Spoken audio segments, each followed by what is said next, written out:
Bonjour à toutes et à tous et bienvenue pour cette visio consacrée à la pandémie. La pandémie a-t-elle vraiment changé nos modes de vie? C'est le sujet qui nous réunit cet après-midi avec, pour l'évoquer, quatre intervenants que je vais vous présenter.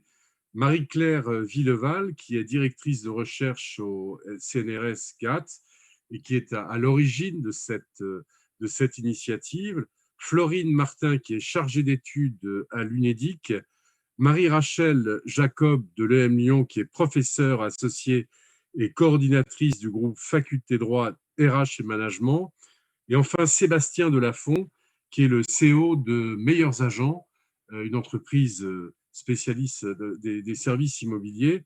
Ces quatre intervenants vont visiter finalement un certain nombre de registres dans lesquels la pandémie a eu des effets très importants, on va le voir tout à l'heure. Mais je voudrais tout de suite vous préciser qu'au-delà des présentations qu'ils vont vous faire, les uns et les autres, vous avez toute possibilité de participer à cette visioconférence en posant des questions au moyen du lien qui vous est proposé. Posez vos questions, n'hésitez pas, je les reprendrai et je les adresserai aux différents intervenants. Alors, en fonction du nombre de questions, ces questions seront posées aux intervenants au fur et à mesure de l'avancée de la visio, ou alors, eh bien, nous attendrons la fin des différentes présentations pour pouvoir le faire.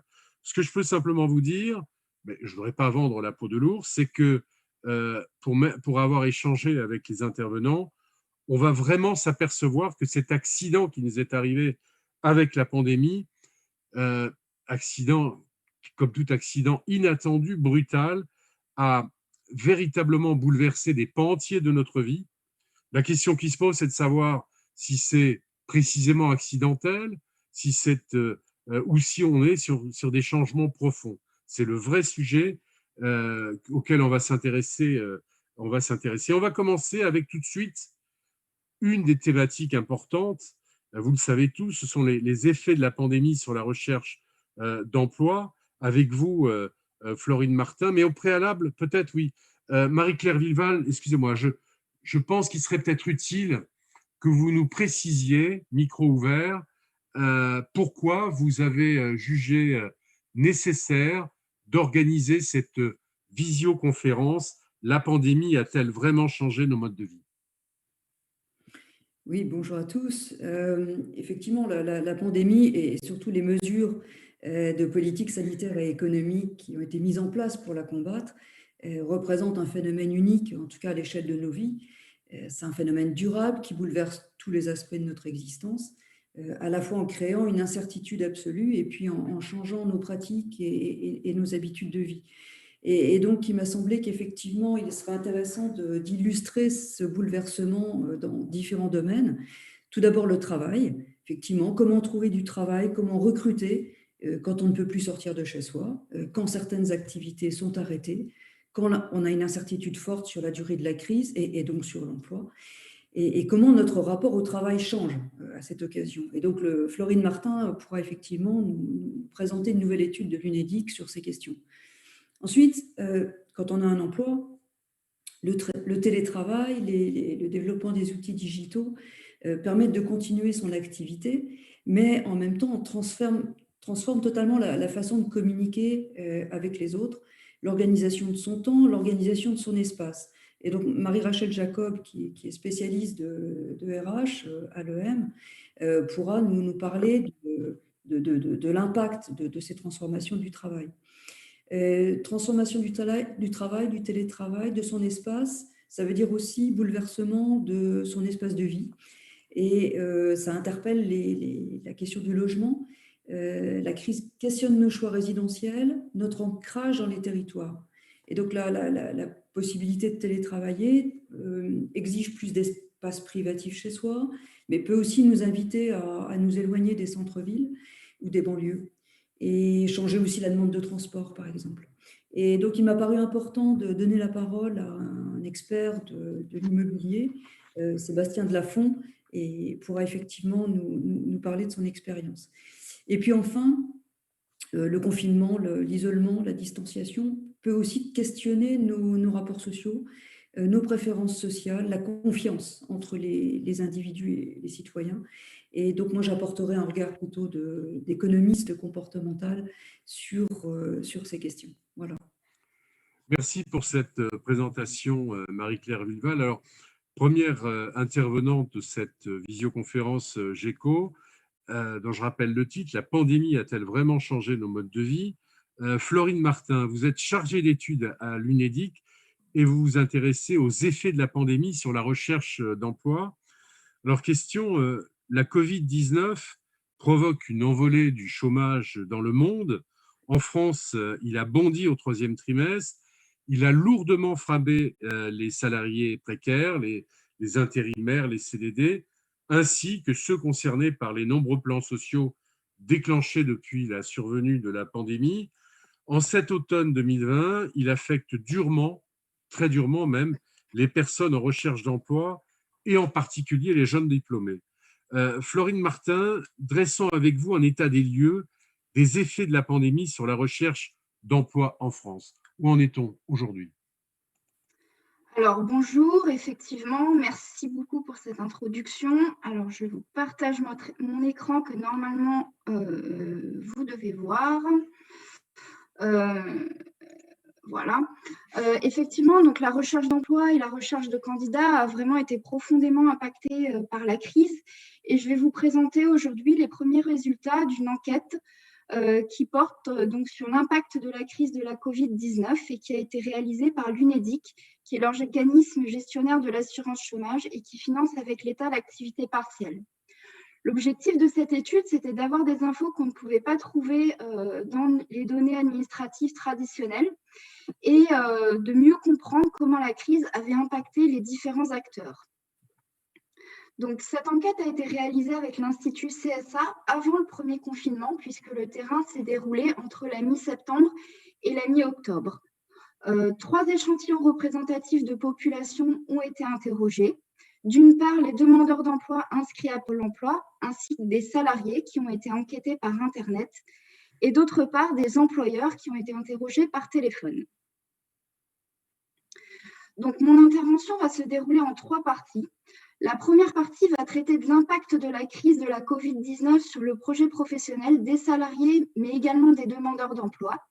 Puis, ma seconde partie va traiter de l'évolution des canaux de recherche à la fois d'emploi et de candidats pour les employeurs.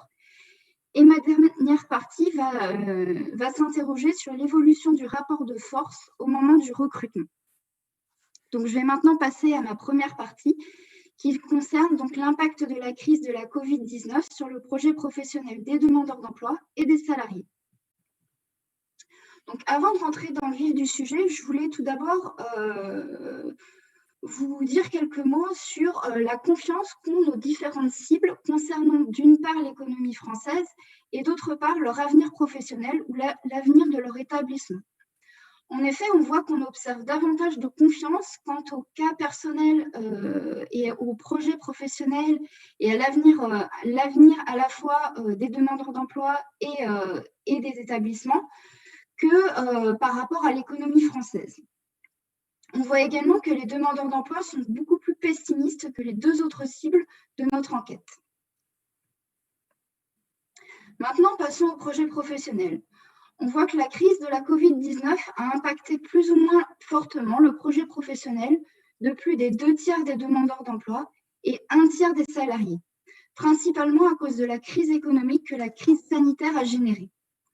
On voit également que dans une moindre mesure pour les demandeurs d'emploi, mais davantage pour les salariés, on voit émerger le souhait de se recentrer sur les activités qui leur semblent essentielles à leurs yeux, que sont la santé et la famille. Maintenant, je vais vous parler donc, du projet professionnel à la fois des demandeurs d'emploi et des salariés. Pour les demandeurs d'emploi, on voit que leur souhait principal, finalement, pour 50% d'entre eux, c'est de modifier leur rapport au travail. On voit également qu'une part importante d'entre eux sont aussi dans une logique de changement, avec une volonté de dynamisme. Ainsi, on a 47% des demandeurs d'emploi interrogés qui souhaiteraient commencer une formation, 44% qui souhaiteraient changer de métier ou se reconvertir, 43% changer de secteur d'activité ou 31% déménager. On a aussi, et c'est les items qui sont grisés, posé ces questions aux demandeurs d'emploi qui travaillent parce qu'on ne le sait pas toujours, mais il y a quand même la moitié des allocataires de l'assurance chômage qui travaillent tout en étant inscrits à Pôle emploi. Et parmi ce public, on a près des 2/3 qui souhaitent conserver l'emploi qu'ils occupent actuellement. Je vais maintenant passer à ma seconde partie qui traite de l'impact de la crise sur la recherche d'emploi et la recherche de candidats. Donc, je vais tout d'abord vous présenter quelques chiffres sur l'évolution des projets de recrutement des employeurs. Donc, je vous rappelle que cette enquête a été menée avant le début du second confinement. Et à ce moment-là, il y avait la moitié des établissements qui n'avaient pas de projet d'embauche. Et pour 22% des employeurs qui ont été interrogés, la crise n'a pas eu d'impact sur les projets de recrutement qu'ils avaient, tandis que pour 29% de ces établissements, leurs projets de recrutement ont soit été repoussés, soit été annulés pour 29% d'entre eux.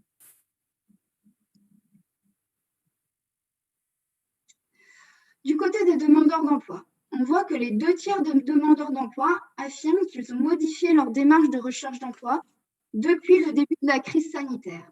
Et on va voir de quelle manière.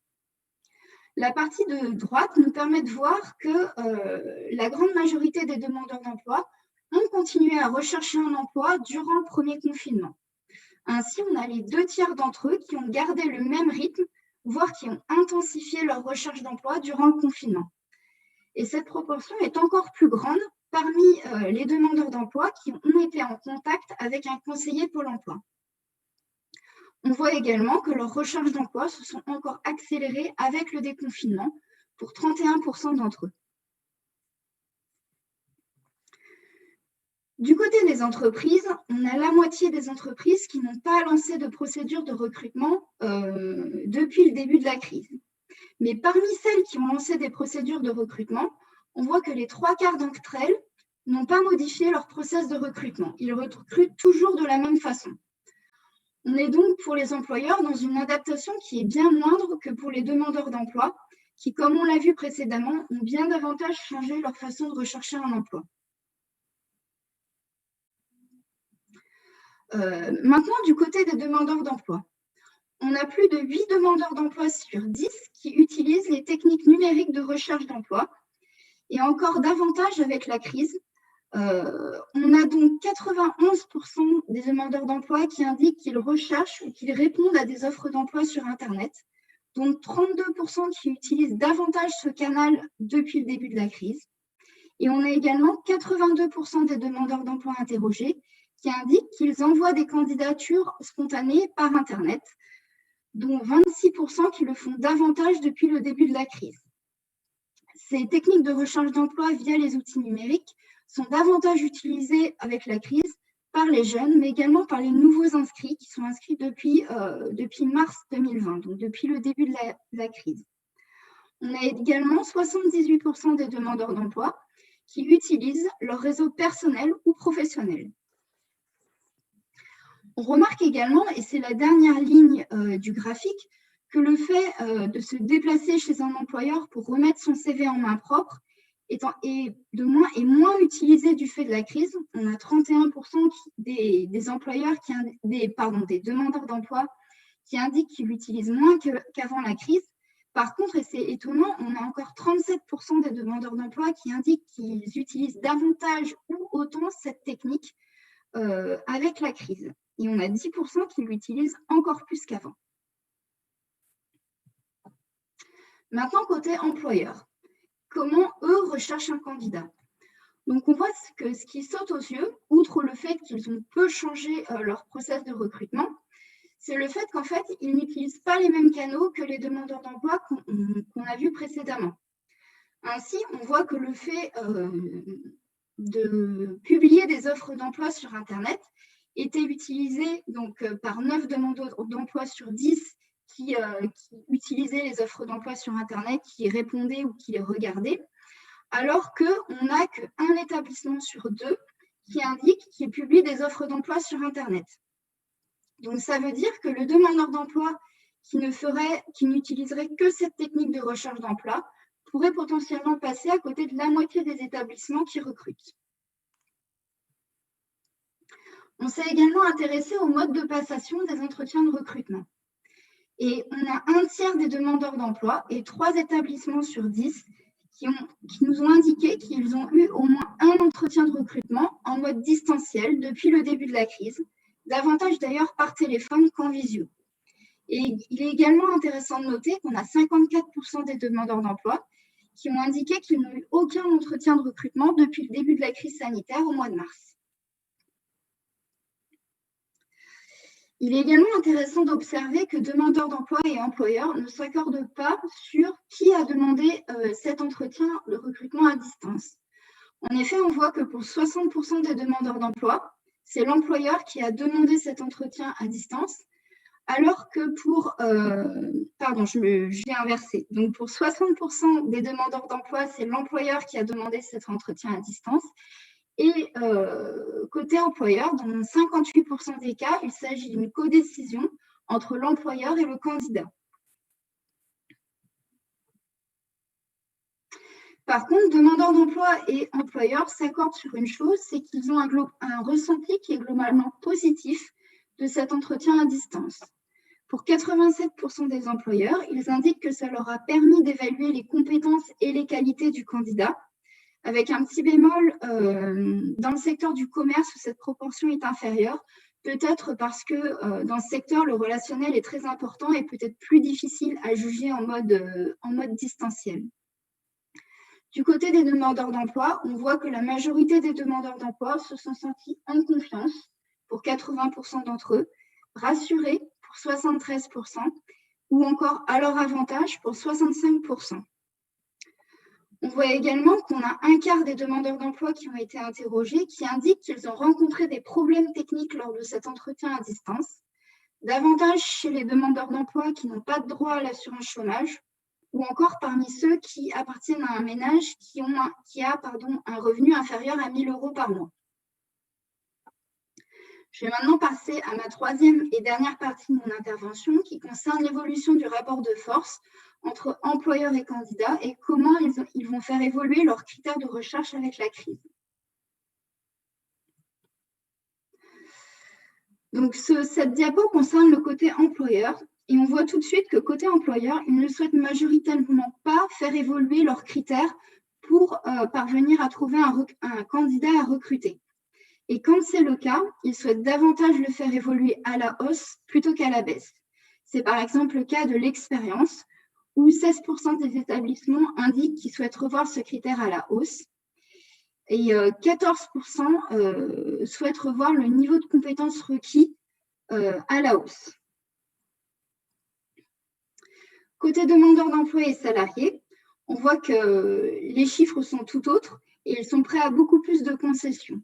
On voit qu'ils sont respectivement 90% des demandeurs d'emploi et 85% des salariés à accepter au moins une concession pour voir aboutir leur projet professionnel.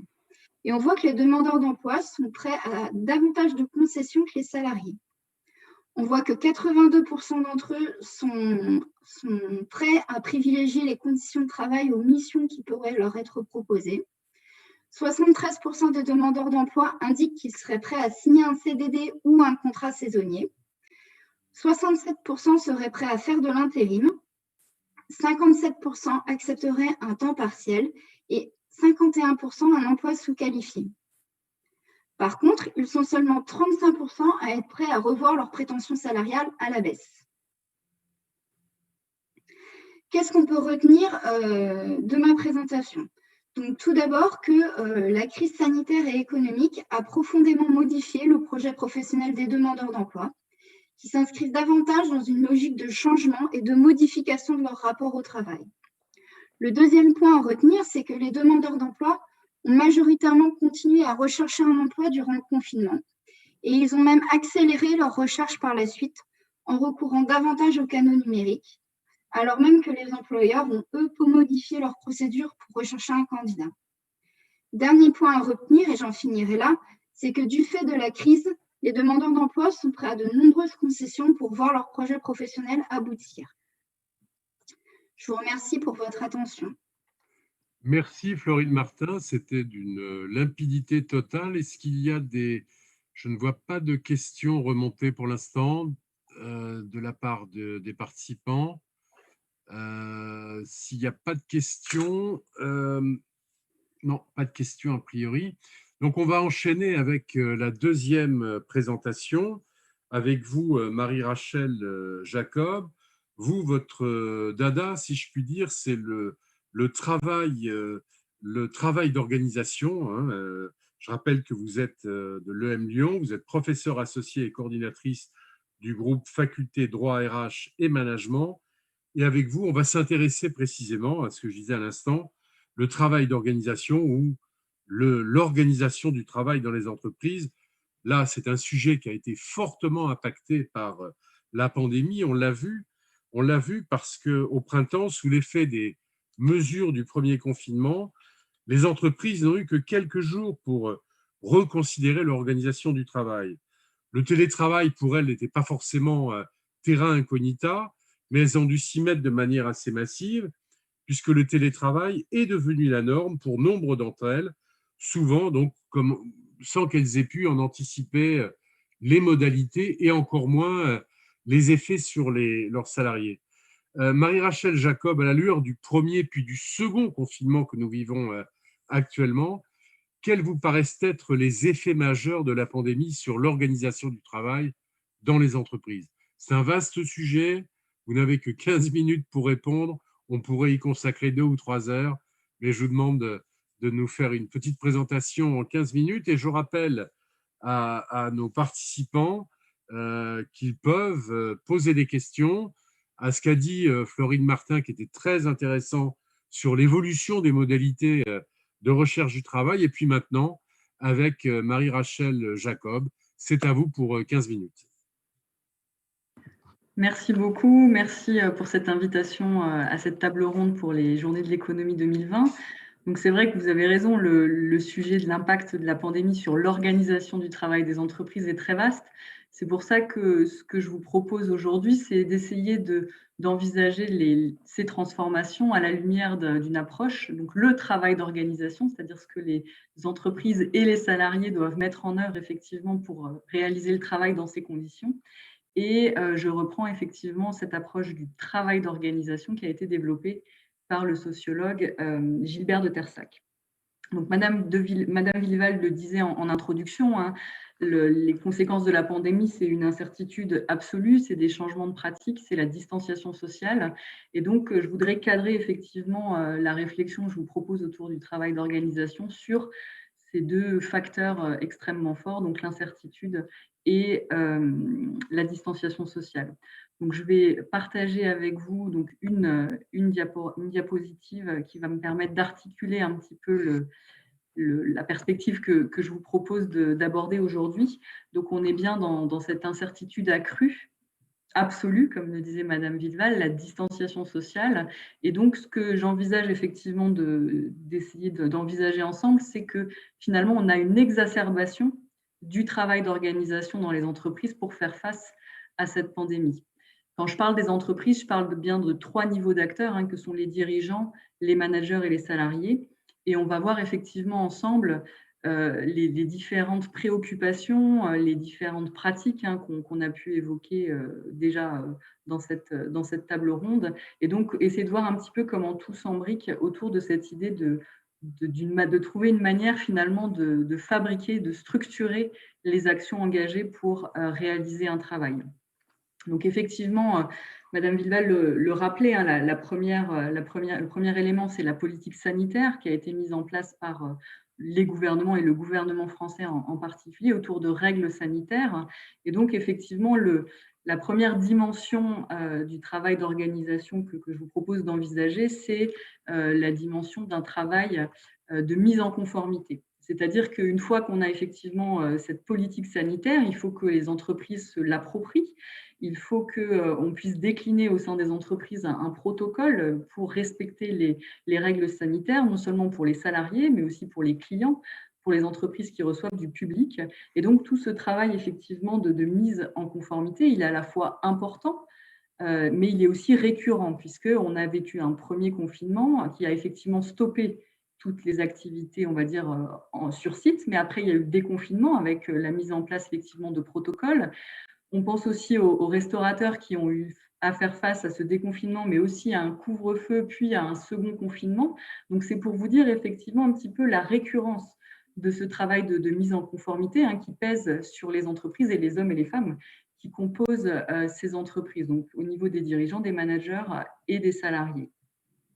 Donc, on l'a vu, pour poursuivre un petit peu dans ces dimensions du travail d'organisation, je voudrais faire écho effectivement à la présentation de Madame Martin autour de la recherche d'emploi, recherche de candidats. Eh bien, l'entreprise, elle doit faire face aussi à un travail de mise en adéquation des besoins et des ressources humaines, donc au niveau effectivement de voir quelle est l'activité qu'on doit produire, qu'on peut faire dans cette situation d'incertitude et comment on peut effectivement au mieux mettre en adéquation les besoins et les ressources.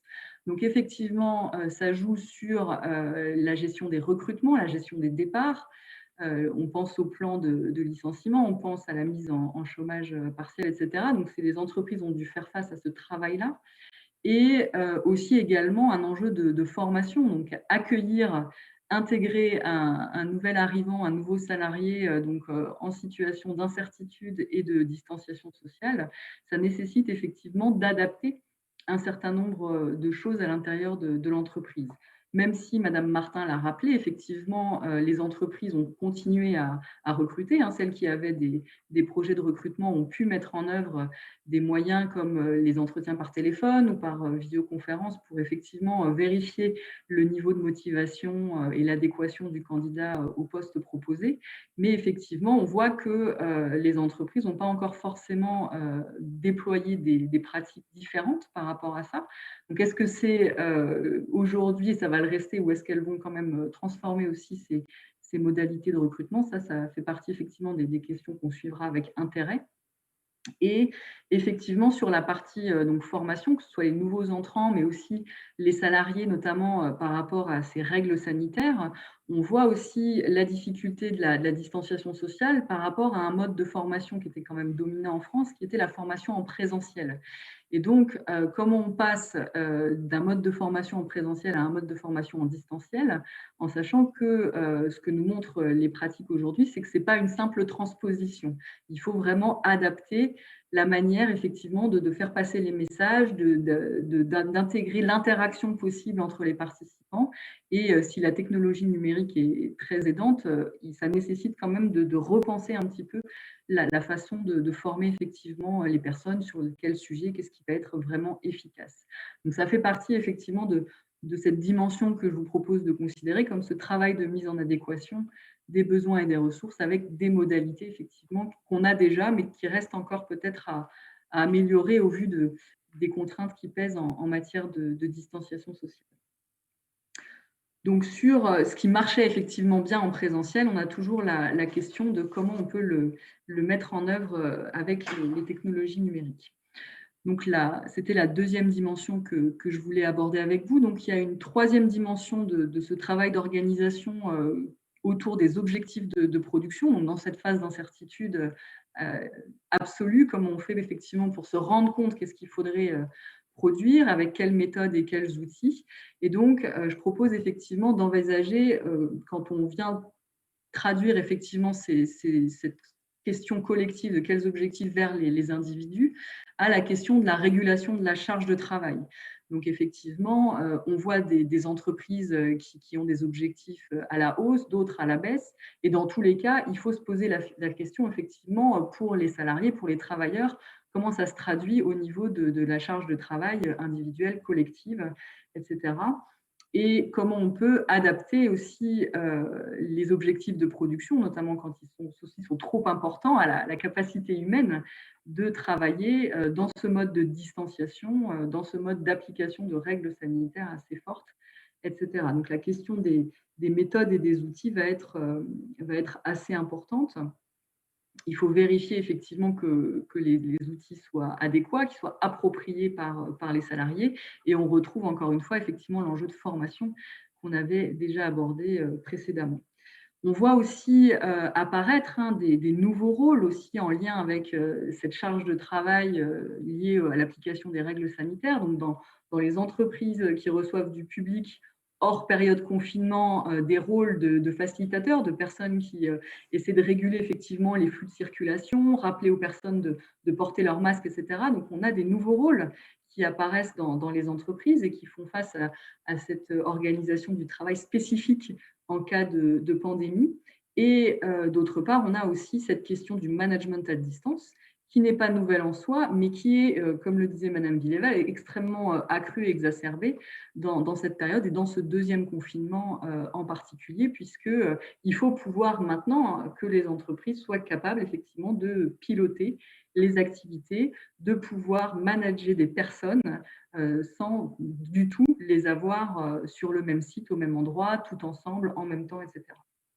Donc là, ça fait le lien effectivement avec la quatrième dimension de ce travail d'organisation que je voulais échanger avec vous aujourd'hui, donc qui est le travail d'animation. Comment on fait effectivement pour animer des activités, un collectif de travail, des individus au travail, dans ce contexte d'incertitude et de distanciation sociale. Moi, il me semble que si on regarde le premier confinement, comme l'a rappelé Madame Villéval, c'était brutal, c'était soudain. Donc, ça s'est traduit dans les entreprises par des gestions de crise, une gestion de crise. Et donc, effectivement, on voit que cette capacité de la gestion de crise, elle a plutôt bien fonctionné pendant le premier confinement, mais derrière, avec effectivement l'inscription dans la durée de cette pandémie, d'une politique sanitaire effectivement qui nécessite de modifier nos tactiques pour faire face et donc d'alterner déconfinement, couvre-feu, puis reconfinement et sans savoir comment ça se déroulera pour la suite, effectivement, on ne peut plus être en gestion de crise.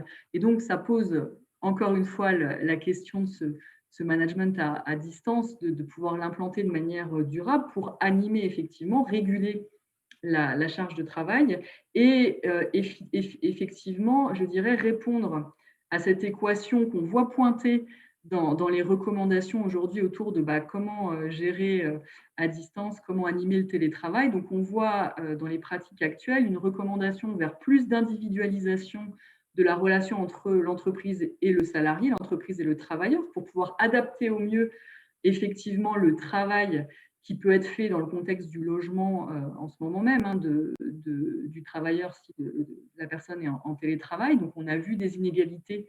Madame Villéval parlait d'hétérogénéité. Donc, ça voudrait dire qu'il faudrait un peu plus individualiser, mais en même temps, sans oublier de renforcer vraiment ce caractère collectif du travail, les collectifs de travail qui, on le sait, dans toutes les études de psychologie sociale et d'ergonomie, effectivement, permet de protéger la santé des travailleurs, la santé au travail et de garantir effectivement une performance qui soit à la fois sociale et économique.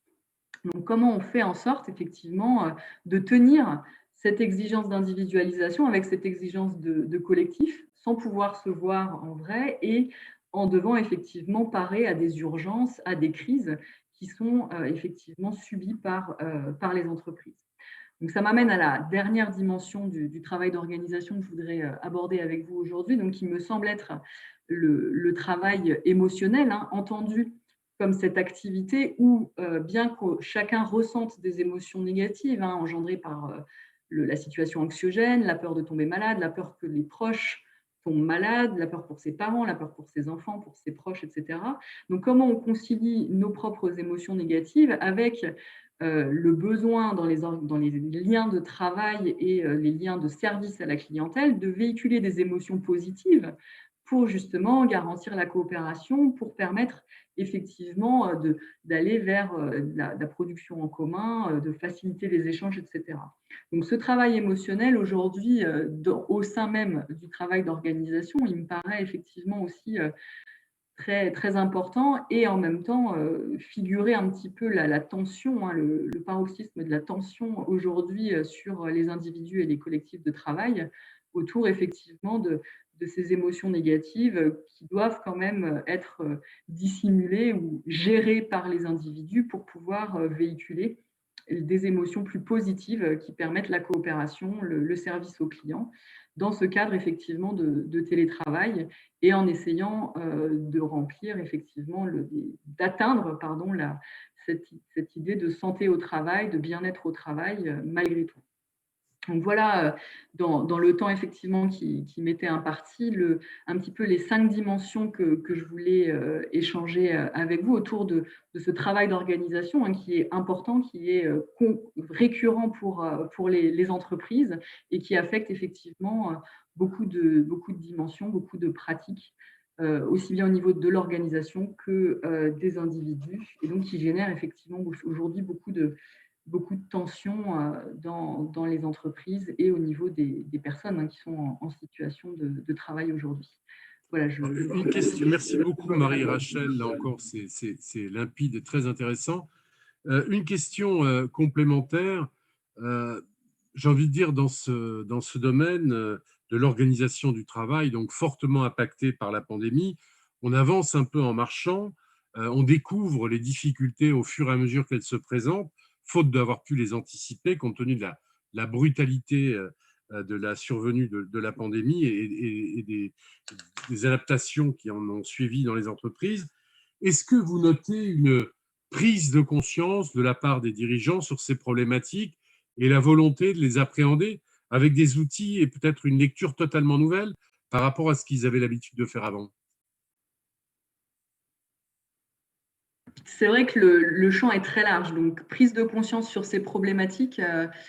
Moi, je crois que surtout, on se rend compte effectivement de nos liens de dépendance. Donc, il me semble que les dirigeants sont vraiment face aux dépendances qu'ils ont donc entre différentes organisations, je dirais, au sein d'une chaîne de valeur ou d'une filière d'organisation. Donc, de voir effectivement l'arrêt brutal des relations internationales, on voit comment les dirigeants peuvent penser effectivement la dépendance de leur activité dans cet environnement globalisé, mais également par rapport aux enjeux que j'évoquais, la dépendance aussi de leurs salariés à leurs salariés pour réaliser le travail et notamment pour qu'ils soient partie prenante de ce travail d'organisation.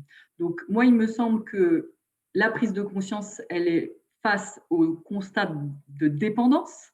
Après, sur la manière effectivement de prendre en compte cette dépendance et de le traduire dans des décisions organisationnelles, je pense que la difficulté à laquelle fait face beaucoup de dirigeants, c'est la complexité, l'interconnexion, l'interdépendance de tous ces enjeux et qui effectivement rend très difficile la capacité à, je dirais, trouver une boussole. J'entendais ce terme dans une autre conférence, donc trouver la boussole effectivement pour permettre de mettre tous ces enjeux ensemble pour pouvoir y faire face sur la durée.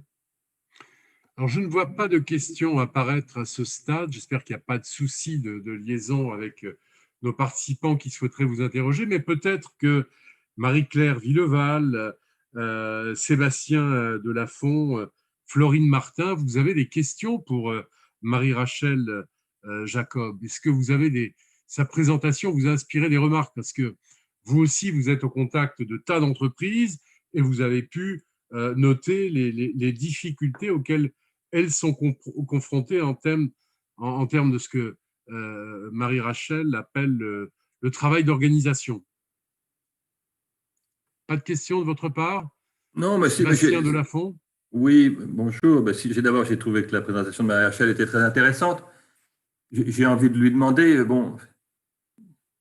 son analyse, et elle a pointé ça à différents moments, mais je dirais que les entreprises, en fonction de leur secteur, de leur taille, de leur localisation, ont vécu quand même cette période et la vivent encore de manière extraordinairement différente. Oui, non? Est-ce que vous voulez réagir à ça? C'est sûr que c'est très différent. En revanche, vous voyez bien que dans tous les cas, il y a ce travail d'organisation qui doit se mettre en place et qui se met en place, et que finalement, parfois, de manière assez contre-intuitive, on se rend compte que ce n'est pas forcément les entreprises qu'on pensait les mieux équipées de process, d'ingénierie, etc., qui vont mieux réagir à ce travail d'organisation. Donc, c'est là où, effectivement, on voit réapparaître la notion de culture, donc le fait que les personnes se connaissent, soient capables effectivement de se mobiliser collectivement pour elles-mêmes apporter les solutions à leurs employeurs. Donc, si vous voulez, c'est pour ça que je suis toujours un peu réticente à avoir cette approche contingente à la taille, au secteur, etc., puisqu'on voit effectivement aussi des effets un peu contre-intuitifs et qui sont liés plutôt à la façon dont les cultures du travail, dont les cultures organisationnelles étaient plutôt préservées jusque-là en termes effectivement de possibilités d'innovation et de travail collectif pour répondre à ces situations de crise. Marie-Claire Villeval, une question. Florine Martin. Moi, j'ai une question, oui. Est-ce que vous voyez des impacts différents selon si l'entreprise a dû mettre des salariés en activité partielle ou pas? Alors, de manière générique, c'est sûr que le fait de mettre des salariés en activité partielle, tout dépend effectivement de la part, du contenu de ce qui est plus fait par le salarié, vous voyez bien, et qui va peut-être être récupéré par d'autres salariés. Et donc, c'est là où on a ce travail d'organisation, effectivement, encore une fois, qui est impacté, puisque parfois, dans des structures où vous avez un certain nombre de personnes, le manager n'a pas forcément la vision complète de toutes les tâches qui sont réalisées par le salarié. Donc, on peut se dire, oui, cette personne-là, par exemple, elle est sur un poste de support RH en particulier. On n'a pas besoin de recruter, on va mettre cette personne-là effectivement en activité partielle, mais peut-être que certaines des tâches qui étaient faites par cette personne ne sont pas prescrites, formalisées quelque part, et donc vont manquer. Et on va s'en rendre compte effectivement dans le quotidien. Et là, il faudra effectivement remettre en place un travail d'organisation pour faire ce travail qui était caché. Donc, si vous voulez, je dirais qu'un concept qui est intéressant, c'est la différence entre le travail prescrit et le travail réel fait par le salarié. J'imagine que vous connaissez bien. Et donc, effectivement, cette crise, elle montre aussi le travail réel qui est fait quand on ne le voit plus, quand on ne l'a plus, parce qu'effectivement, on a mis des salariés en dispositif d'activité partielle ou qu'on a presque fermé des postes sans voir effectivement le travail réel qui était fait par ces salariés. Pas d'autres questions? Oui, moi j'avais une question sur votre sensation par rapport à la profondeur de ces changements. Est-ce que, à votre sens, ce sont des changements un peu conjoncturels pour faire face à la crise actuelle, ou est-ce que ce sont des changements plus structurels? Et certainement, dans certains secteurs, ce sont des changements structurels, dans d'autres plus conjoncturels. Mais quel est votre sentiment sur la profondeur et la durabilité de cette transformation? Écoutez, moi, il me semble qu'on était déjà dans des questionnements autour du télétravail, du management à distance, au niveau de la pensée en management, notamment en lien avec un autre facteur qui me semble extrêmement important, c'est le dérèglement climatique. C'est-à-dire qu'avant même la pandémie, on avait des alertes très fortes autour du dérèglement climatique, sur l'impact des entreprises et des modes de travail dans ces entreprises. Et vous aviez quand même des propositions politiques autour du télétravail pour réduire effectivement les déplacements, l'utilisation d'énergie fossile liée au déplacement, etc. Donc moi, sur la partie structurelle, effectivement, je pense qu'il y a un certain nombre de choses qui, de toute façon, étaient en train d'être mises en œuvre pour des raisons, effectivement, de lutte contre le dérèglement climatique. Et ce qui est conjoncturel, moi, je pense, c'est vraiment la violence. Et c'est ce que je disais autour du travail émotionnel, c'est-à-dire que vraiment le climat anxiogène, les émotions négatives, le découragement un petit peu de cette période qui dure, ça, j'espère, si vous voulez, que c'est conjoncturel et que ça va passer effectivement pour qu'on puisse reprendre un certain nombre de structures en profondeur pour aller aussi dans le sens de ce qu'on doit faire pour lutter contre le réchauffement climatique. Bien, s'il n'y a pas d'autres questions, on va… alors, encore une fois, je ne vois pas remonter les questions des intervenants. Peut-être qu'il n'y en a pas encore, je ne sais pas. Les questions des participants, pardon, de la visio. Donc, on va, si vous le voulez bien, enchaîner avec la troisième thématique, la troisième présentation avec vous, Sébastien Delafont, dirigeant de Meilleurs Agents. Peut-être, avant que je vous pose quelques questions, peut-être pourriez-vous nous présenter Meilleurs Agents, que vous avez, société que vous avez vous-même fondée d'ailleurs. Oui, volontiers. Merci Jean-Christophe. Bon, c'est une entreprise qu'on a créée il y a une douzaine d'années. C'est une plateforme Internet qui a pour objet de fabriquer de la transparence sur les prix immobiliers pour les particuliers. Donc, le but, c'est d'aider les particuliers qui achètent, qui vendent de l'immobilier à prendre des bonnes décisions, à faire en sorte qu'ils aient le sentiment de ne pas se faire avoir. On fait de la transparence et sur les prix et sur les agents immobiliers. Donc, on a un regard point de vue de consommateur, mais nos clients aussi sont les agents immobiliers à qui nous apportons des solutions de marketing et de transformation digitale de leur métier. Et dans la période qu'on connaît, finalement, ces outils ont connu une utilisation ou un intérêt tout à fait particulier, au-delà de ce qu'on pouvait imaginer avant. Alors, c'est une entreprise donc, qui a maintenant 12 ans d'âge, qui compte à peu près un peu moins de 400 personnes. Et je dirais que je suis très intéressé, et je vous remercie de m'avoir invité à cette conférence, à ce panel. Vous allez me faire parler du marché immobilier pour les particuliers. Je pense aussi effectivement à l'impact sur le métier d'agent immobilier. Ils font partie de ces professionnels qui sont encore très fortement impactés par ce qui se passe, par évidemment le confinement. Le premier a été terrible, le deuxième l'est un tout petit peu moins, mais est très compliqué. Et le fait que finalement, il y a des attitudes très différentes selon les professionnels. Il y en a qui vont s'emparer des outils que des acteurs comme nous ou d'autres mettent à leur disposition et qui vont transformer la manière de laquelle ils travaillent et vraiment faire preuve d'une inventivité incroyable, une réactivité, et ils transforment leur travail au quotidien. Et puis, il y a ceux qui vont plus vite se décourager et pas saisir les opportunités. Donc, effectivement, je rejoins Marie-Rachel sur la dimension culturelle, l'attitude. Les possibilités sont là. Après, on ne va pas forcément tous les saisir. Et puis, il y a le point de vue du chef d'entreprise aussi, parce que le confinement, je l'ai vécu. Et du jour au lendemain, le 16 mars, on s'est retrouvé effectivement à basculer.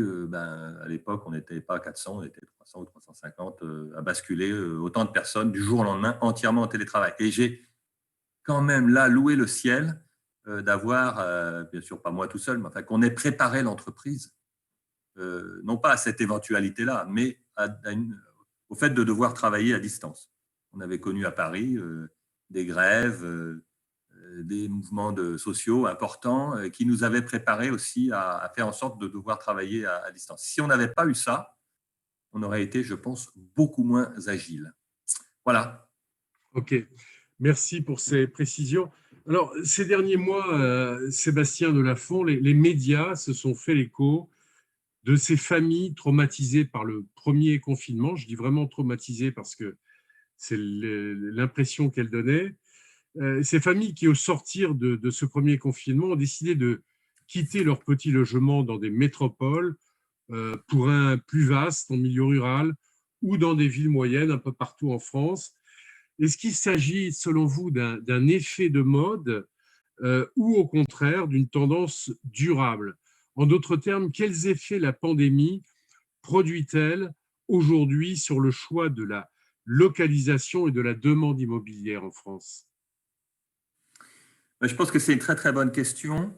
Et je vais vous dire, d'une certaine manière, on me l'a posée en mars ou en avril. Et j'ai répondu que je pensais que les effets de la pandémie et du confinement n'allaient pas être durables du tout.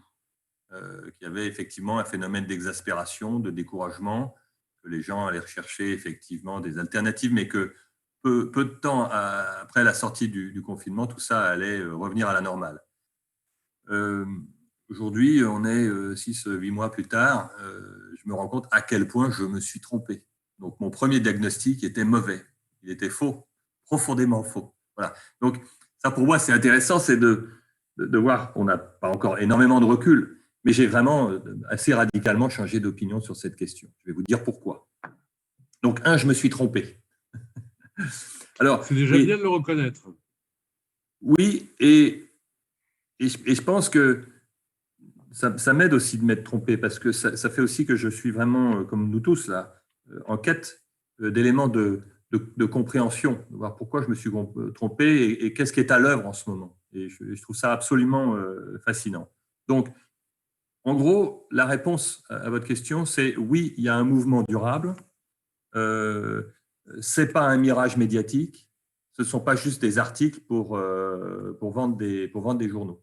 Il y a quelque chose qui se passe il s'est produit dès la sortie du confinement, où là, à la sortie du confinement, on a vu une précipitation vers des lieux déconfinés, plus proches de la nature, avec de l'espace. On a vu tout ça, mais on est en novembre, eh bien, ça se prolonge aujourd'hui. Donc ça, c'est quand même quelque chose sur quoi je n'aurais absolument pas parié. Donc, qu'est-ce qui s'est passé en réalité? Donc, on parle de qui? On parle en fait des habitants des grandes villes. Parce que ce confinement, on ne l'a pas du tout vécu, je pense, de manière homogène. Selon qu'on était au cœur de Paris, ou à Marseille, ou à Lyon, ou je ne sais quelle grande ville, avec une vraie sensation pour certains d'oppression, d'emprisonnement, tous ceux qui se sont retrouvés dans des petits appartements, sans jardin, sans terrasse, et c'est quand même le cas général, parfois avec des petits-enfants, ça a été très dur. Bon, il a fait beau, d'accord, on a eu ça pour nous, mais sinon, ça a été très dur. Et donc, ces Parisiens, ces Lyonnais, ces Marseillais se sont mis en quête. Ils n'étaient pas toujours propriétaires, d'ailleurs, parce qu'à Paris, on est propriétaire, c'est dans l'exception. Il y a 2 tiers de locataires et 1 tiers de propriétaires. C'est moins vrai ailleurs. Mais donc, ces habitants des grandes villes se sont mis effectivement en quête de nouveaux logements. Alors, ils sont allés où? Donc, les Parisiens, ils sont sortis de Paris, mais pas forcément toujours pour partir très loin. Ils sont allés en petite couronne ou en grande couronne. En grande couronne, donc c'est, je dirais, dans un rayon d'une trentaine, une quarantaine de kilomètres de Paris. Mais quand je fais une demi-heure de RER en dehors de Paris, je peux diviser les prix par 2. Faut comprendre ça. Donc, il y a un gain de pouvoir d'achat qui est absolument considérable. Mais ils sont parfois allés un peu plus loin. Ils sont allés à Nantes. Ils sont allés à Rennes, ils vont à Reims, ils vont à Rouen, ils vont à Bordeaux.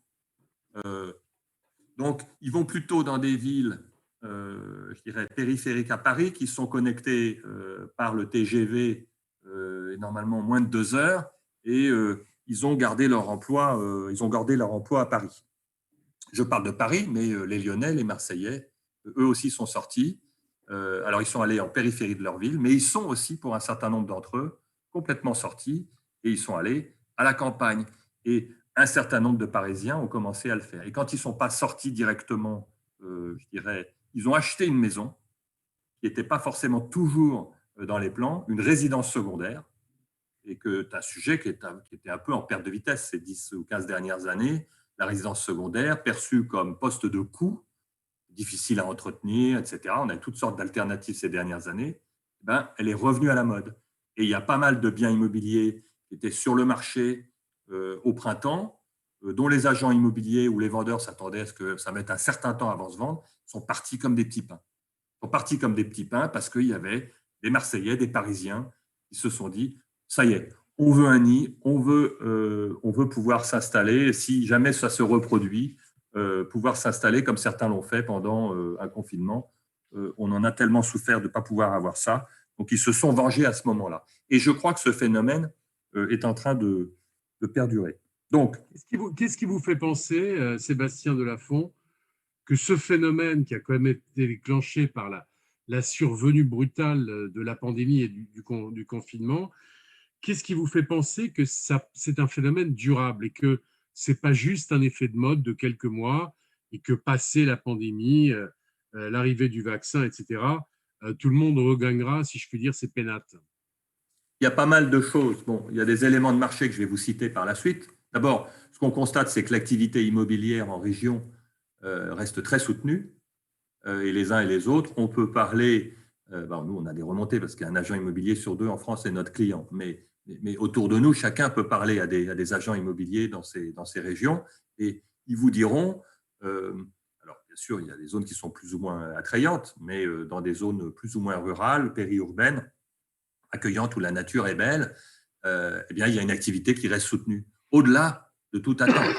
Personne n'aurait attendu ça. Donc ça, c'est les faits. Mais je crois que ce qui s'est passé, Jean-Christophe, mon analyse, c'est que cette période de confinement a été, vous l'avez dit, une période de souffrance, mais ça a été aussi une période de réflexion et de prise de conscience de certains équilibres ou manque d'équilibre dans, je dirais, la vie qu'un certain nombre d'entre nous pouvait mener, de manque d'équilibre entre une vie de travail, une vie de transport, une vie personnelle, une déconnexion de la nature. Donc ça a été un moment de réflexion qu'on n'a pas toujours d'ailleurs, parce qu'on passe souvent notre temps à courir à gauche et à droite. Là, on a été forcé de rester chez nous et on a réfléchi, on s'est posé et on s'est rendu compte qu'il y avait peut-être des choses qui ne nous allaient pas. Et il y a des éléments à la fois du positif et du négatif pour ceux qui habitent les très grandes villes dont on a parlé. Il y a des peurs ou des choses dont on ne veut pas. Les transports en commun, donc ce n'est pas forcément une expérience au quotidien qui est formidable, mais en plus, en période de pandémie, je dirais c'est vraiment encore moins attirant. Il y a la pollution, et puis il faut comprendre que ces dernières années, on a accumulé dans les grandes villes de France, notamment Paris, mais pas que, une certaine violence. On a connu des séries d'attentats, on a connu des manifestations très dures, très violentes, et tout ça s'est accumulé.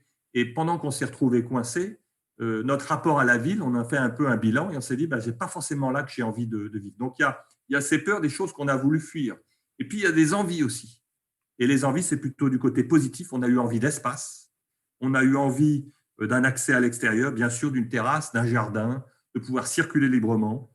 On a voulu se rapprocher de la nature parce qu'on a tous eu des copains quand on était enfermés qui nous disaient, moi, tu comprends, je regarde les arbres, je regarde les petits agneaux, j'ai vu passer les biches ce matin. On s'est dit, mais en fait, c'est là qu'est la vraie vie. Donc, on a eu envie de ça et on a eu aussi envie de changer de rythme, de retrouver du temps pour la famille. Et ça, eh bien, au mois de novembre 2020, quand on parle autour de nous, je ne suis pas sociologue, je ne trouve pas du tout que ces éléments-là soient partis. Je pense qu'ils sont là et c'est plutôt une bonne chose. Donc, il y a une prise de conscience qui s'est produite. Donc ça, c'est la raison pour laquelle je pense que le mouvement à l'œuvre qu'on observe aujourd'hui, il est là pour durer. Après, je dirais donc ce qu'on a dit, voilà, les Parisiens, les Marseillais, les autres, ils se sont mis à acheter en dehors. Et il faut comprendre que cette dynamique des prix. Paris, le prix du mètre carré, c'est 11 000 euros. Hein, le mètre carré coûte 11 000 euros à Paris. La moyenne française, elle est à 2 200 euros. Quand je touche les villes dont on a parlé tout à l'heure, Bordeaux, Nantes, Reims, Lyon, c'est entre le tiers et la moitié. Et puis, si je vais un peu au-delà et que je vais dans les périphéries de ces villes-là, sans partir dans la brousse totale, je vais facilement arriver à 2 500, 3 000 euros. Donc, on se rend compte que quand on sort de très grandes villes, on gagne un pouvoir d'achat absolument considérable. Le pouvoir d'achat d'un couple parisien qui gagne déjà très bien sa vie, c'est 28 mètres carrés. Le pouvoir d'achat national, en moyenne, c'est 70 mètres carrés. Donc, on se rend compte que dès qu'on sort de Paris, de cette très grande ville, on récupère un espace absolument considérable. Et si je vais dans la campagne, le pouvoir d'achat, il est de 100 ou 110 mètres carrés. Alors, si je prends un salaire parisien et que je vais à la campagne, alors là, c'est l'Eldorado. Et c'est ce qui, effectivement, petit à petit, on va voir après, est rendu possible. Donc, ça s'est vu dans les prix, parce que la situation actuelle, elle est le résultat d'une inflation de ces 30 ou 40 dernières années, qui ne s'est pas démentie ces 10 dernières années, ces 10 dernières ou 12 dernières années depuis 2008, depuis la crise financière. Paris, c'est une inflation des prix de 60%. Les 10 plus grandes villes sauf Paris, c'est 30%. Les 50 plus grandes villes sauf Paris et les 10 plus grandes, c'est 14%. Hein. Et si je prends les zones rurales, depuis 2008, c'est moins 13%. Donc, c'est le grand écart en réalité. Et du coup, ce qui est intéressant, c'est comment ont évolué les prix depuis mars. Alors, je n'ai pas de bonnes nouvelles, je ne peux pas dire, voilà, on a tout détricoté et Paris est devenu super bon marché, etc., etc. Mais quand même, depuis mars, Paris baisse de 1,2%. Et si je prends Lyon, Nice, Toulouse, Bordeaux, beaucoup de grandes villes, en réalité, voient leurs prix reculer depuis 6 ou 7 mois, alors qu'ils sont stables, voire en légère hausse dans les villes plus petites, et ce qui est quand même très, très intéressant. Et ça prouve que ce qu'on observe, ce que nous remontent les agents immobiliers, ce qu'on entend à gauche, à droite, se matérialise dans l'économie des prix immobiliers. C'est bien là.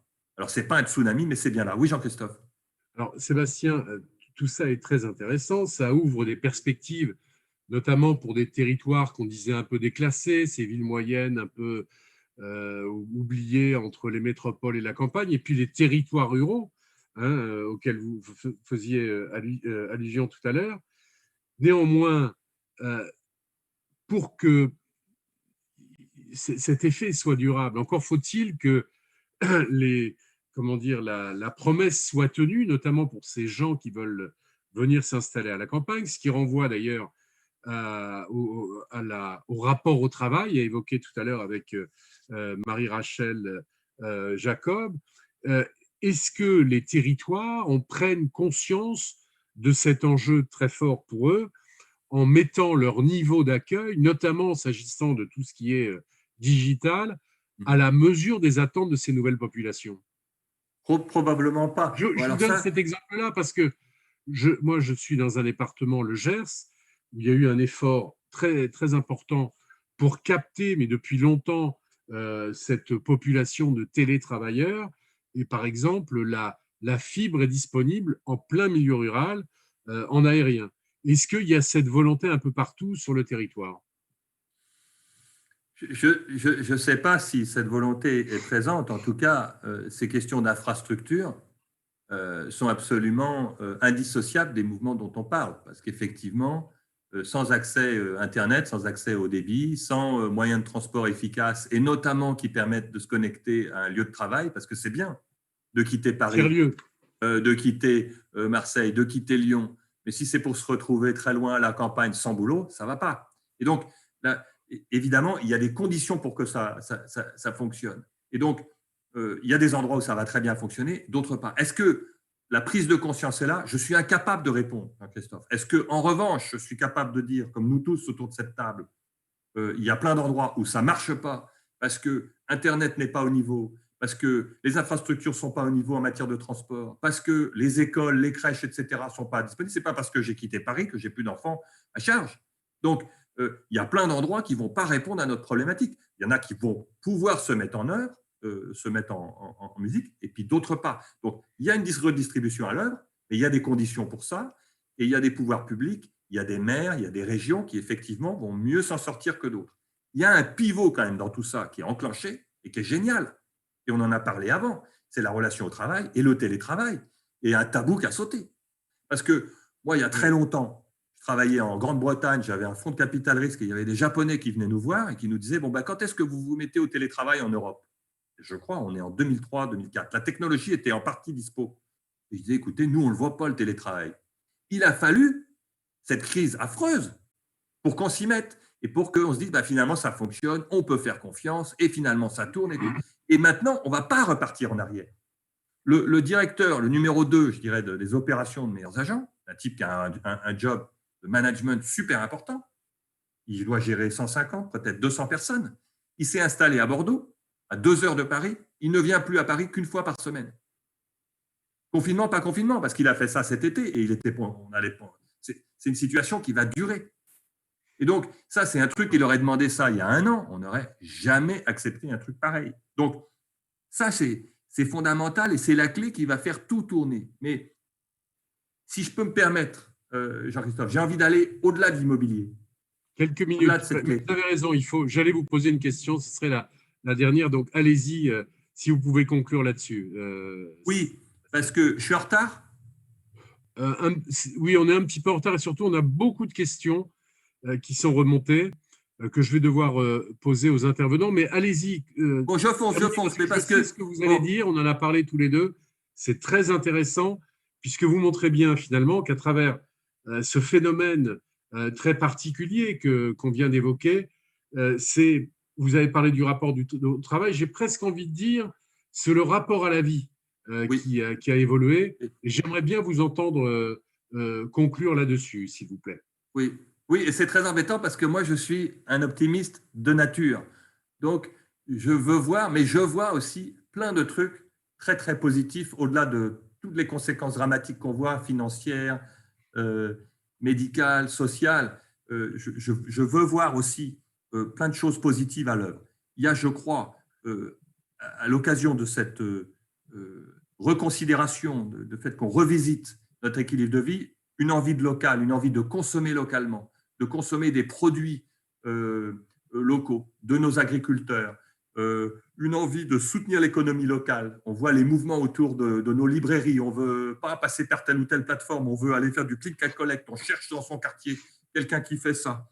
Je pense à une société française qui a innové sont des gens formidables. Ils ont fait une espèce de boîte, ça s'appelle l'Uni, qui permet de faire écouter des histoires à ces enfants. On leur permet de sélectionner avec des mots-clés des histoires. Et donc, sur 65 histoires enregistrées, ils vont entendre telle ou telle. Ils ont rapatrié la production de ce boîtier qui était fait en Chine à Bayonne. Non seulement l'entreprise connaissait déjà un gros succès commercial, mais le fait qu'ils rapatrient ça en France, je dirais, ça démultiplie tout le buzz qu'il y a autour de cette entreprise. Et ça montre bien qu'il y a dans notre pays aujourd'hui une vraie envie de nous réapproprier le territoire, de réindustrialiser, de faire du local. Je pense que cette envie-là, elle est très forte. Donc, je pense qu'aujourd'hui, il y a une tendance à repeuplement, redensification du tissu périphérique aux grandes villes, une envie de repeuplement, si possible, des campagnes, une envie de réindustrialisation, une envie de consommation locale, une envie de meilleur équilibre de vie perso-travail, et du coup, plein de conséquences potentiellement positives du Covid, avec les limites dont on a parlé en matière d'infrastructures de transport, Internet, les écoles, les enfants, et puis aussi les questions d'accès aux capitaux dans les régions s'il y a des boîtes qui doivent se développer, etc. Mais je suis optimiste parce que je pense que la prise de conscience politique, elle est à l'œuvre. Je me tais. C'était très intéressant, mais vous ne vous taisez pas parce que précisément, on a des questions pour vous. Alors, si vous êtes d'accord, Marie-Claire Villeval, on va passer un certain nombre de questions et ensuite on reviendra à vous et ça ne sera que mieux parce que effectivement, vous allez pouvoir rassembler à travers votre intervention l'impact de cette pandémie sur l'évolution des préférences sociales, de la confiance des normes sociales. Mais au préalable, donc, on a un certain nombre de questions, dont une pour vous, Sébastien Delafont. Pensez-vous que certaines entreprises vont également choisir l'option d'un déménagement de leurs locaux hors zone urbaine? Oui. Alors, ce n'est pas notre cas. Nous, on est au centre de Paris. On est boulevard Haussmann, au cœur de Paris, et tout le monde est là. On avait un projet d'extension et on ne va pas le faire. Pourquoi? Parce qu'effectivement, on se rend compte qu'on va avoir besoin de moins de place. Donc déjà, il y a une révolution à l'œuvre en matière de locaux commerciaux et de locaux d'entreprise, et probablement une crise aussi qui arrive, parce qu'il y a des mètres carrés importants dans plein de centres-villes ou dans leur périphérie. Les questions vont se poser. D'autant plus qu'effectivement, comme vous l'indiquez, ou comme cette personne semble dire, il y a des gens qui vont vouloir sortir. Et ça, c'est une très bonne chose, parce que si effectivement ça permet une meilleure répartition des emplois sur le territoire national, on a beaucoup parlé de Bordeaux ces dernières années, en disant que la ville avait été entièrement rénovée, qu'elle était beaucoup plus attrayante, mais on s'inquiétait aussi du fait que le relais en termes d'emploi ne soit pas tout à fait là. Pareil pour Nantes. Et je pense que ce qu'on est en train de voir, c'est qu'effectivement, il y a une vraie envie d'aller investir ces territoires avec des développements de business localement. Et ça, c'est une très, très bonne nouvelle, je pense, pour une harmonisation du tissu industriel et d'emploi en France. C'est mon analyse. Alors, une question qui s'adresse peut-être plutôt à Marie-Rachel Jacob. Ne pensez-vous pas que l'application du droit du travail et les relations collectives du travail sont percutées de plein fouet excusez-moi, par cette crise, pour le meilleur, autonomie et prise d'initiative, et pour le pire, excusez-moi, disparition des collectifs de travail? Ce n'est pas le Covid. Merci beaucoup. Effectivement, je partage votre constat de la difficulté d'appliquer stricto sensu le droit du travail, et notamment le droit qui encadre le télétravail du fait de l'arrêt brutal, notamment au moment du premier confinement. Donc, il n'y avait pas forcément les accords de télétravail qui avaient été signés avant le déploiement forcé de ce télétravail. Donc, je partage effectivement votre constat. C'est vrai que vous pointez aussi effectivement les deux versants de la médaille, c'est-à-dire que ça permet d'expérimenter finalement des solutions pour les entreprises qui vont pouvoir réintégrer au travers d'accords en respectant effectivement les procédures de négociation collective. Et je partage aussi effectivement le risque de la question de l'effondrement des collectifs. Ce que je vous disais effectivement, c'est que l'avantage de cette crise quand même, c'est qu'elle révèle les liens de dépendance, et notamment les individus se rendre bien compte que travailler tout seul chez soi, ça ne fait pas la production de l'entreprise et ça ne fait même pas beaucoup de production puisqu'il y a une difficulté effectivement de pouvoir se rendre compte de la manière dont on contribue à quelque chose de plus grand que soi. Donc, je dirais que c'est quand même quelque part l'intérêt de la souffrance qu'on a aujourd'hui, c'est de prendre compte. Il faudrait le voir comme les liens de dépendance et de voir aussi que le collectif permet de construire ce lien de dépendance sous une forme positive. Alors, une autre question pour vous, Marie-Rachel Jacob, de la part d'une personne qui vous demande qui constate que certaines entreprises ne sont pas favorables au développement du télétravail. Est-ce que vous pensez qu'on puisse expliquer ce phénomène comme un manque de confiance envers les salariés? C'est aussi peut-être une question sur laquelle Marie-Claire Villeval voudra réagir. Donc effectivement, sur la question de la confiance, je laisserai Madame Villeval réagir. Moi, je pense que c'est à partir de ce que je vous disais au niveau de la culture un petit peu managériale de l'entreprise en question. C'est vrai qu'on voit des entreprises qui pourraient mettre en œuvre le télétravail puisque certains salariés, notamment on pense au développement informatique, donc avoir les développeurs tous au même endroit, étant donné la nature assez individuelle et reliée par système d'information de leur activité, on ne voit pas tellement l'intérêt. En revanche, si cette organisation a une culture effectivement qui prône le fait d'être ensemble, l'émulation dans l'interaction au quotidien en face à face, vous voyez bien effectivement que d'instaurer un télétravail, ça va rompre un petit peu ces rituels, cette culture, etc. Donc effectivement, je pense qu'il y a une partie de culture effectivement qui est assez forte dans le refus de certains employeurs de mettre en place le télétravail. Et sur la dimension de la confiance, je laisserai Marie-Claire Vidval répondre. Marie-Claire? Écoutez, je vais en parler dans mon intervention dans 2 minutes. D'accord. On y reviendra tout à l'heure. Une question pour Florine Martin. Quel impact de la crise sur l'insertion professionnelle des jeunes diplômés dans 1 ou 2 ans? Là, c'est intéressant. On saute, si je puis dire, la période du confinement et on essaie de se projeter dans l'après-crise. Quel impact d'ici 1 ou 2 ans? Alors effectivement, l'impact sur les jeunes, de manière générale, va être importante, notamment parce que les jeunes sont ceux qui sont plus souvent en CDD ou en contrat d'intérim. Et donc, c'est eux qui ont pris de plein fouet la crise, notamment au mois de mars. L'impact sur les jeunes diplômés va être aussi important puisque on voit que les dynamiques d'embauche sont, même si ça reprenait avant ce second confinement, les dynamiques d'embauche risquent quand même d'être inférieures à ce qu'elles pouvaient être avant la crise sanitaire. Néanmoins, le public jeune, c'est un public qui est au centre du plan de relance qui a été proposé par le gouvernement avec différentes solutions. Notamment en termes d'accompagnement, par exemple par les missions locales pour l'emploi ou encore par Pôle emploi, qui intensifie son accompagnement, l'accompagnement intensif jeune. Donc, ils vont être aidés. Après, c'est sûr que leur retour à l'emploi sera plus compliqué. Après, il faut aussi voir que les contrats d'intérim, notamment, qui occupent un certain nombre de jeunes, c'est aussi les contrats qui sont les premiers à reprendre traditionnellement après une crise. Donc, même si on n'a pas encore d'éléments sur ça, on peut se dire que ça peut être comme ça après cette crise-là. Et donc, ces contrats d'intérim pourraient bénéficier un peu plus directement aux jeunes.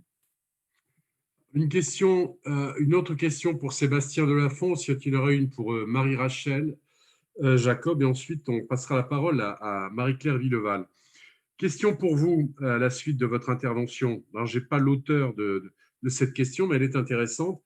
N'est-il pas illusoire, Sébastien Delafont, n'est-il pas illusoire et contradictoire de penser que l'émigration à la campagne va apporter du bien-être et du confort à la majorité des populations en raison des transports, de la pollution supplémentaire, de l'éloignement familial, de l'éducation qui n'est pas adaptée? Qu'est-ce que vous en pensez? Oui, je pense que c'est une excellente remarque parce que ça fait partie, je dirais, des réserves que j'émettais tout à l'heure. C'est-à-dire que cette déconcentration, cette sortie des hypermétropoles, c'est très bien, mais si c'est pour se retrouver dans des endroits qui ne sont pas connectés, ni de manière digitale, ni par les transports en commun, avec peu d'infrastructures, voilà, on va pas s'épanouir. Donc, Oui. je rejoins complètement ce constat. Alors après, est-ce que cette immigration va embouteiller ou engorger les campagnes? On n'en est pas là du tout. Ouais. Donc voilà, s'il suffit de regarder le territoire national, la densité de population en France, quand on sort des grandes villes, elle est elle est très très faible. Et en plus, la population dans les campagnes a beaucoup diminué. Donc là, je pense qu'il n'y a pas de risque de ce côté-là. Bon. Très bien, on ne va pas faire des villes à la campagne, comme disait Alphonse Allais. Une question également, la dernière pour vous, Marie-Rachel Jacob, elle est intéressante sur le rôle pour les instances représentatives du personnel dans ce travail d'organisation dans les entreprises. Elles doivent être quand même un peu démunies par rapport à une organisation qu'elles maîtrisaient bien, avec l'apparition assez subite et massive de ce phénomène.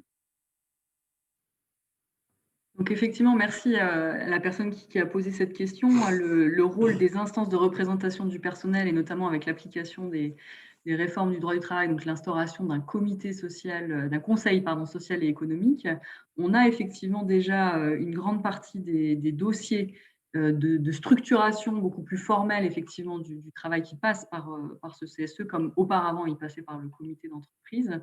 Et si vous voulez, la difficulté, je trouve, de cette instance, elle n'est pas liée à cette instance, elle est liée en fait à un phénomène un peu d'immédiateté, c'est-à-dire qu'on est beaucoup en réaction, on doit effectivement beaucoup s'adapter dans les entreprises, et donc le fait de devoir préparer, à juste titre, pour le management, des dossiers qui expliquent pourquoi ces changements et comment on peut les ancrer de manière durable dans les organigrammes, dans les processus, dans l'ensemble de l'organisation, effectivement, ça rend, cette crise, elle rend très difficile ce travail de projection, ce travail de construction pérenne.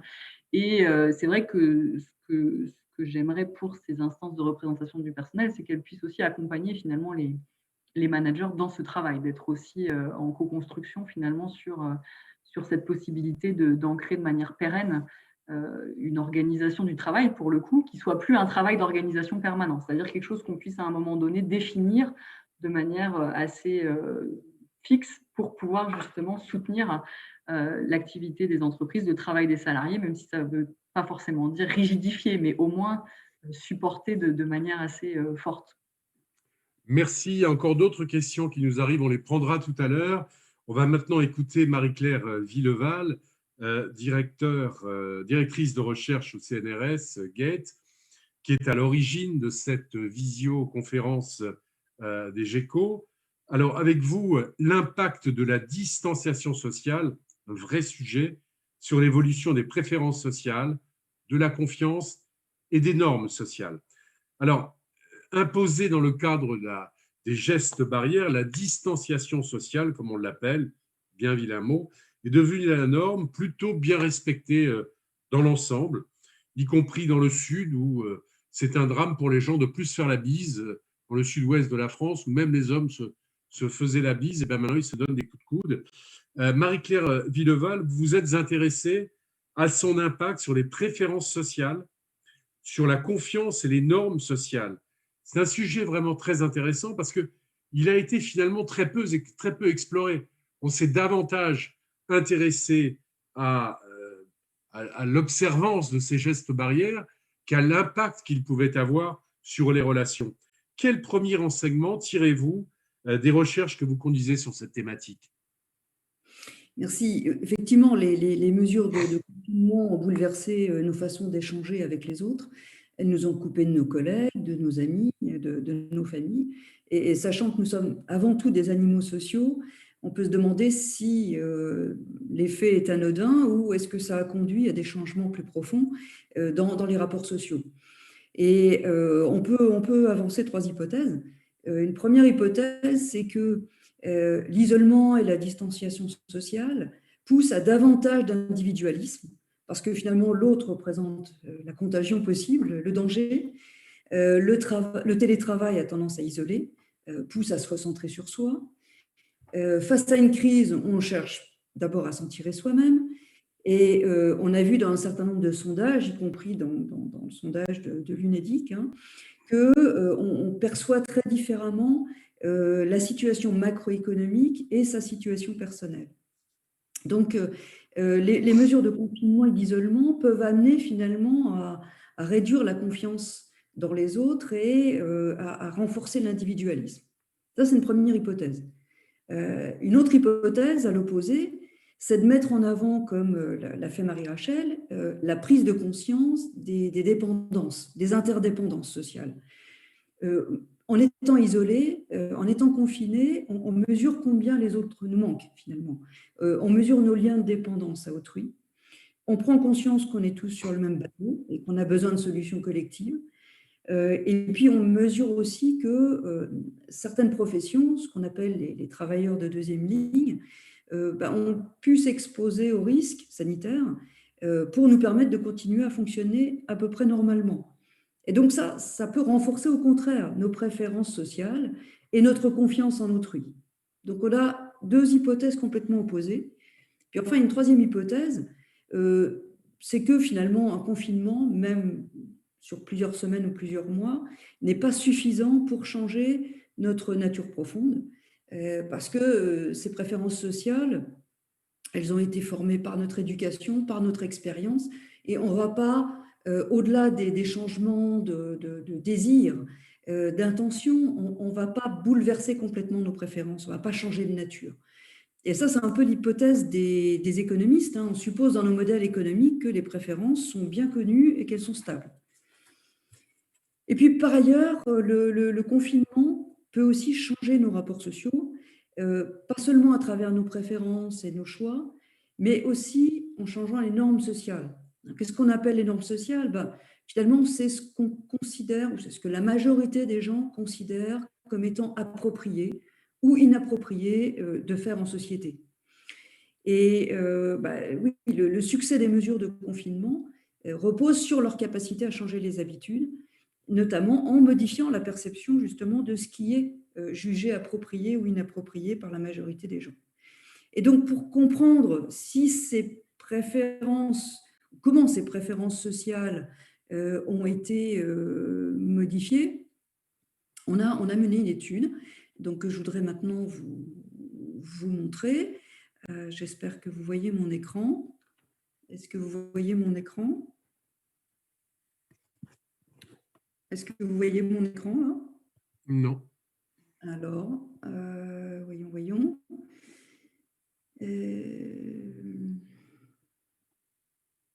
Non plus, vous ne le voyez pas ? C'est dommage parce que j'avais de jolies courbes à vous faire apparaître. Alors, attendez, je vais m'y prendre autrement. Voilà.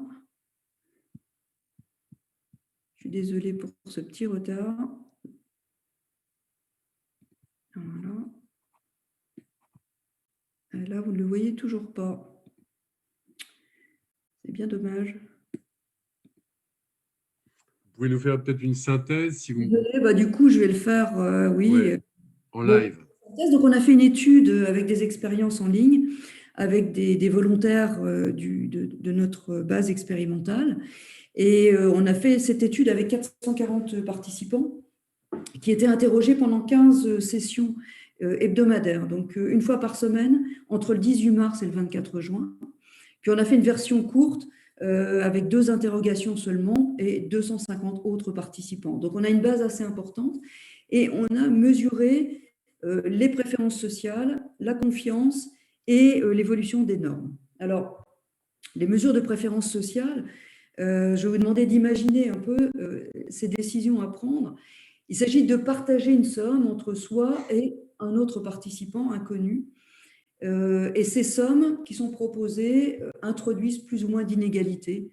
Donc, on peut identifier des choix généreux, des choix altruistes, des choix égoïstes, en sachant que toutes ces décisions reposent sur des choix monétaires réels. Et donc, ça nous permet, ces prises de décision, de mesurer, de catégoriser les individus en individualistes, en compétitifs, en prosociaux, en altruistes. Alors, ce qu'on a pu voir, c'est que, bien sûr, on a une majorité de gens qui sont catégorisés comme individualistes dans ces expériences, avant le confinement. Pendant le confinement, on voit exactement la même distribution des types de joueurs, et après le confinement, on voit exactement la même chose. Donc, sur l'égoïsme ou sur la prosocialité, en fait, la répartition des types de participants n'a absolument pas changé. Donc, malgré l'isolement, les gens ne sont pas devenus plus généreux s'ils étaient individualistes au départ. Ils ne sont pas devenus plus recentrés sur eux-mêmes s'ils étaient altruistes au départ. Donc, une très forte stabilité des préférences. On a étudié également la confiance. Alors, on utilise pour ça en économie un jeu très simple. On apparie un envoyeur et un receveur. On donne une somme d'argent à chacun des deux, même somme d'argent des deux côtés. L'envoyeur peut envoyer une somme au receveur, entre 0 et 10 euros en l'occurrence. Cette somme, nous, on la multiplie par 3 pour créer une externalité positive. Le receveur reçoit donc 3 fois la somme envoyée par l'envoyeur et il doit décider combien il renvoie à l'envoyeur. Alors, le montant envoyé par cet envoyeur est une mesure de la confiance parce que vous envoyez de l'argent sans savoir si la personne en face va vous renvoyer quelque chose. Donc, vous vous mettez en risque. Et par contre, l'attitude du receveur permet de mesurer la réciprocité. C'est-à-dire, est-ce que quand on me fait confiance en m'envoyant beaucoup d'argent, je vais moi-même réciproquer, c'est-à-dire répondre à cette confiance en renvoyant une somme significative à l'envoyeur qui s'est mis en danger finalement. C'était votre argent, Marie-Claire Villeval? Oui, bien sûr, c'était l'argent de l'ANR. Donc tout ça, c'est des sommes d'argent réel, donc ce n'est pas des intentions qu'on mesure, c'est vraiment des décisions avec des enjeux monétaires. Et là aussi, on a pu voir une stabilité complète à la fois des montants envoyés. Donc sur les 15 interrogations au début du confinement, pendant la durée du confinement, après le confinement, les sommes envoyées restaient très stables et les sommes retournées restaient également très stables. Donc là encore, il n'y a pas eu de baisse de la confiance, il n'y a pas eu de baisse de la réciprocité, il n'y a pas eu non plus davantage de confiance. Les caractéristiques fondamentales des participants sont restées tout à fait stables. Par contre, et c'est le dernier volet, on a mesuré les normes sociales et en particulier, on demandait aux gens, on leur présentait des scénarios. Par exemple, une personne a invité des amis à dîner à la maison. Alors évidemment, avant le confinement, ça c'est tout à fait autorisé et pertinent. Pendant une période de pandémie, c'est très différent. Donc là, on a demandé aux gens de nous dire si, selon la majorité, c'est à leur avis, pour la majorité des gens, ce type de comportement était considéré comme très inapproprié, assez inapproprié, assez approprié ou très approprié. Et on leur donnait une somme d'argent, on les rémunérait s'ils étaient capables effectivement de prédire ce que pense la majorité des gens. Donc, ce n'est pas leur avis personnel qu'on demande, c'est la perception vraiment de ce que la société considère comme approprié. Et là, on a vu un changement immédiat et durable sur la perception de la norme dès l'introduction de la loi sur le confinement. C'est-à-dire qu'avec l'introduction de la loi sur le confinement, tout de suite, on a vu que les gens ont commencé à juger de façon très inappropriée les comportements qui étaient en violation de la loi finalement, donc inviter des amis à la maison, inviter sa famille à la maison, faire des repas entre amis, c'était devenu très, très inapproprié.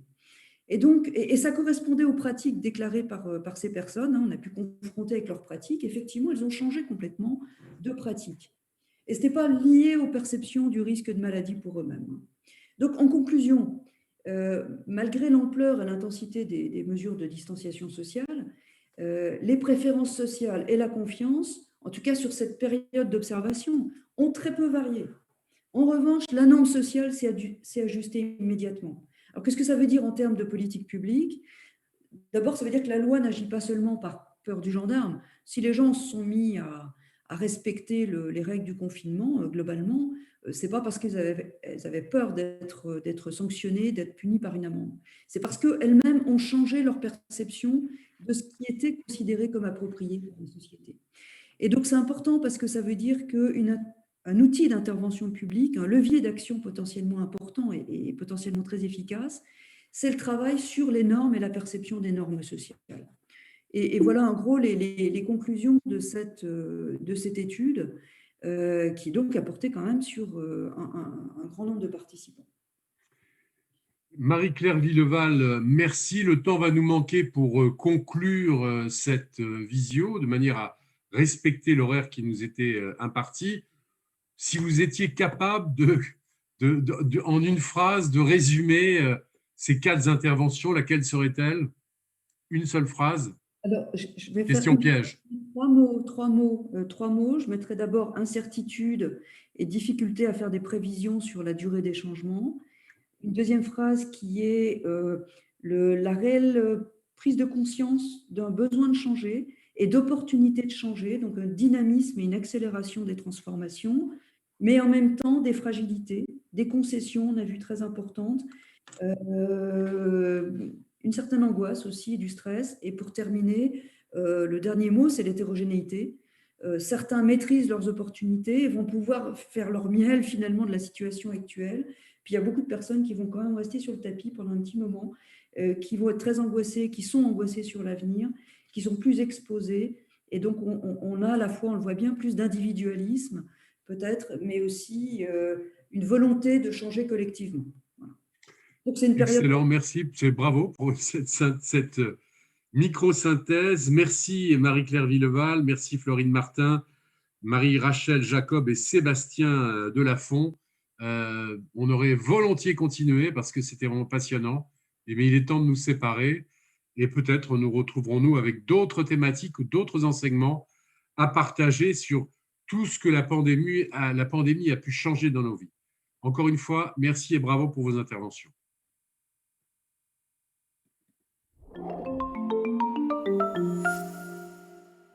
Merci, bravo à tous. Le live est fini.